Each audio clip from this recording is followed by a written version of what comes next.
어제 반기문 전 유엔 사무총장이 귀국을 했습니다. 인천공항 귀국 기자회견을 보신 분들은 아마 많이 놀라셨을 것 같은데요.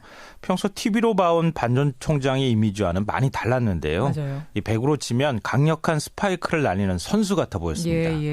이 반기문의 강스파이급 귀국 기자회견, 이 뉴스의 행간을 좀 살펴볼까 합니다. 그러니까 조금 전에 구용회 기자는 구용회 기자 개인적으로는 그렇게 강스파이크 아니었다고 생각한다라고 했지만 네네. 그 전의 모습을 생각해보면 그렇죠. 그러니까 기름장원이 반반 총장이니 애매한 화법을 계속 구사했던 것과 비교하면 이 정도면 반 총장 입장에선 강스파이크예요. 얼굴이 막 상기가 돼가지고 벌겋게 됐더라고요. 맞아요. 이 요리조리 핵심을 비켜나가면서 외교적 수사, 이 레토릭을 구사하던 외교관의 모습은 분명히 아니었습니다. 어제는 아니었어요. 이 정치인의 모습이 돼서 돌아왔다 이렇게 봐도 될 것 같은데요. 마치 뭔가 작심하고 나온 사람처럼 반정 총장은 단어 하나하나에 꾹꾹 힘을 줘서 말을 했습니다. 톤도 상당히 높았어요. 예, 표정과 말투에 결연함이 좀 묻어나기도 했는데요. 한 20일 전쯤이었나요? 뉴욕에서 기자회견을 할 때 국가를 위해 이 한 몸 불사를 각오가 돼 있다 이렇게 말을 했는데요. 어제도 또 그 말을 꺼냈습니다. 분열된 나라를 묶는데 제 한 몸을 불사를 각오가 돼 있다. 그러니까 몸을 불사른다 이 표현을 좋아하시는 것 같아요. 반 총장이. 뭔가 이렇게 확 몸을 던지는데 이런 표현이 제일 좋은 것 같다 이렇게 생각하시는 것 같은데요. 이 정치권을 패권, 기득권 세력이라고 싸잡아 비판하면서 새로운 정치를 할 수 있다. 이런 자신감을 드러내기도 했습니다. 반기문 총장의 달라진 어법, 달라진 기자회견, 센 기자회견, 이 뉴스의 행간, 이면에는 뭐가 숨어 있습니까? 첫 번째 행간은 귀국 기자회견이 아니라 대선 출마 선언이었다입니다.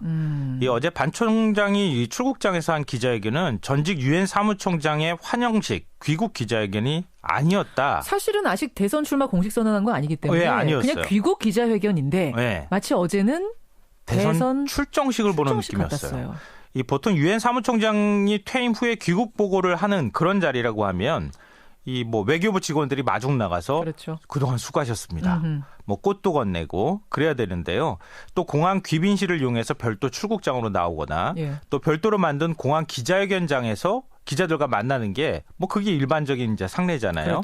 근데 그런 모습들이 아니었고 바로 그냥 출국장, 일반 국민들이 그냥 나오는 출국장으로 그냥 나왔어요. 그냥 접촉을 하는 거예요. 예, 맞아요. 거기는 플래카드 든 사람, 꽃다발 든 사람, 반대카드 든 사람도 있고 반 총장 외치는 사람도 있고. 맞습니다. 둘째는 반 총장 입장에도 이 10년 만에 퇴임 후 귀국 회견이니까 국민들을 처음 만나는 자리면은 그동안 성원해 주셔서 고맙습니다. 국민 덕분에 이렇게 열심히 해서 10년 동안 임기 잘 마치고 돌아왔습니다. 이렇게 인사를 해야 되거든요. 그래서 고맙습니다. 마치 오바마 대통령이 고별 연설 때처럼 이 땡큐를 연발하는 이런 모습이어야 하는데요. 근데 어제 귀국 기자회견은 그게 아니었어요. 마이크를 잡자마자 나라는 갈갈이 찢기고 경제는 활력을 잃었고 사회 부조리와 부정으로 얼룩져 있다. 이러면서 한국 상황을 총체적 난국으로 규정했고요. 부의 양극화, 이념, 지역, 세대 간 갈등을 끝내야 한다. 국민 대통합을 반드시 이뤄야 한다. 이렇게 역설을 했습니다. 이게 그러니까 대선 출마 선언으로 느껴질 수밖에 없었던 대목이에요. 그래요. 첫 번째 행간은 거기. 센 기자회견. 두 번째 행간 뭡니까? 두 번째 행간은 오늘 아침 신문 제목을 보라입니다. 오늘 아침 신문 제목 저 신문 다 봤는데 제목이 뭐였길래? 그거 지금 갖고 계신 것도 요거요? 그렇잖아요. 그러네요. 분열된 나라 하나로 묶겠다. 대선 맞습니다. 링 오른 반기문 이런 것들. 예, 그런 류의 기사가 굉장히 많았는데요. 반 총장은 거침없이 우리 사회 지도자들을 비판했습니다. 기존 정치권을 아주 신랄하게 비판하고 지적했는데요. 패권주의, 기득권은 더 이상 안 된다.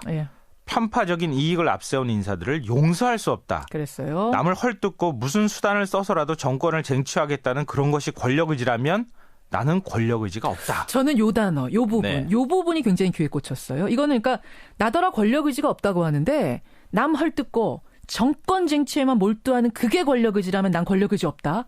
이거는 자신을 높이면서 다른 정치인들을 다 그들은 그런 사람들이다. 디스하는 아주 이런 문장이 굉장히 이건 굉장히 준비된 문장이구나 맞습니다. 싶더라고요. 그리고 이 단어도 굉장히 귀에 쏙 들어왔는데요. 정권 교체가 아니라 정치 교체다. 이렇게 얘기하기도 했습니다. 그러니까 이 제목들이 이 말들이 그대로 신문 기사 제목으로 나왔어요. 돌아온 반기문 이젠 정권 교체 아닌 정치 교체. 대선 링 오른 반기문 분열된 나라 하나로 묶겠다. 분열된 나라 묶는데 제 한 몸 불사를 각오. 이게 이제 오늘 저 아침자 신문 제목들이에요. 그래요. 그러니까 기자회견 발언이 이렇게 세니까 동생이 뭐 뉴욕에서 조카하고 뭐 기소가 됐다거나 아니면 위안부 합의 평가 논란 뭐 이런 의혹과 관련된 신문 제목 그 관련된 소식은 신문 제목에서 쏙 다 빠져버렸어요. 아하. 다른 새로운 것들을 어제 확 던져버리니까 그 전의 의혹들은 제목에서 빠지는. 그렇죠. 발언을 세게 하니까 다른 논란들이 싹 덮이는 효과가 나타났습니다. 의도된 센 발언이었을 수도 있겠네요. 아, 그러니까. 그렇죠. 예, 맞습니다. 그렇군요. 오늘 아침 신문 제목을 봐라. 두 번째 행간. 세 번째는 뭡니까? 세 번째 행간은 그런데 위안부 합의는 그런데 사드는 입니다. 질문을 던지시는 거예요? 예. 아니요. 반 총장이 여기에 대해서 답을 해줬어요. 해줬죠. 그러니까 반 총장 귀국 그 비행기에 기자들이 함께 동승을 했습니다. 이때 기내 인터뷰를 했는데요. 이때 귀국 기자회견에서 언급하지 않은 발언들이 일부 지금 보도가 됐습니다. 가장 눈에 띄는 부분이 한일 위안부 협상 부분인데요. 이 박근혜 대통령이 위안부 협상 합의하고 난 다음에 반 총장이 이건 용단이다 이렇게 표현을 해줬는데요. 이 부분에 대해서 한일 간 오랫동안 현안이 됐던 문제를 합의에 이뤘다는 것을 환영한 것일 뿐이다. 그냥 의례적인 사무총장으로서의 환영. 그러니까 합의가 됐으니까 환영한 것뿐이지 그게 잘했다 못했다 아니다 뭐 이렇게 강조한 거죠? 것은 아니다. 일본이 부산에 소녀상을 세운 것에 대해서 반발하면 차라리 돈을 돌려줘야 한다. 이런 발언을 했고요. 사드 배치 문제에 대해서는 사드 배치를 합의 지지하며 이미 합의된 것을 다시 논의하자는 건 바람직스럽지 않다. 이렇게 얘기했습니다. 그래요. 그러니까 여당과 야당의 주장을 지금 넘나들고 있는데요. 반 총장은 앞으로 이런 형태의 발언을 더 자주 하면서 그러면서 자신의 정치적 공간을 계속 넓혀나갈 것이다. 이렇게 볼 수 있을 것 같습니다. 혹독한 검증이 기다리고 있는데 그걸 얼마나 뚫어내느냐. 여기가 핵심이겠죠. 그걸 만약에 못 들면 반기문 총장의 그 어떤 지금 지지는 신기루가 될 가능성이 높아 보입니다. 있습니다.